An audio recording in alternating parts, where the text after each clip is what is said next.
তামিলনাড়ুর রাজনীতি ও বিনোদন। ভিডিওটি না টেনে চলুন শুরু করা যাক। রাজনীতি অঙ্গনে নতুন করে উত্তাপ ছড়িয়েছে একটি বহুল আলোচিত মামলাকে ঘিরে। করুরে পদদলিত হওয়ার ঘটনার তদন্তে তৃতীয় দফায় জিজ্ঞাসাবাদের জন্য তলব করা হয়েছে দক্ষিণ ভারতের জনপ্রিয় অভিনেতা ও রাজনীতিবিদ থালাপতি বিজয়কে।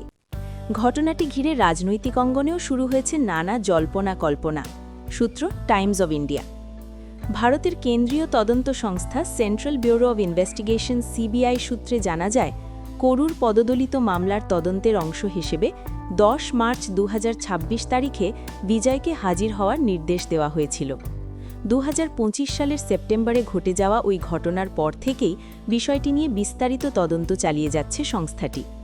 তবে হাজির হওয়ার আগে দুইটি বিষয়ে সিবিআইয়ের কাছে অনুরোধ জানিয়েছেন বিজয়।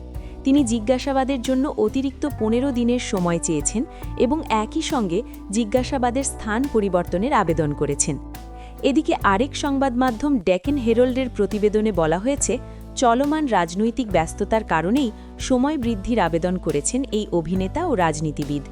আসন্ন তামিলনাড়ু বিধানসভা নির্বাচনকে সামনে রেখে তিনি বর্তমানে বিভিন্ন প্রচারণামূলক কর্মসূচিতে সক্রিয়ভাবে অংশ নিচ্ছেন।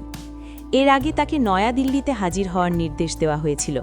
তবে বিজয় সিবিআইকে অনুরোধ করেছেন যেন জিজ্ঞাসাবাদটি চেন্নাই বা তার কাছাকাছি কোনো স্থানে করা হয়।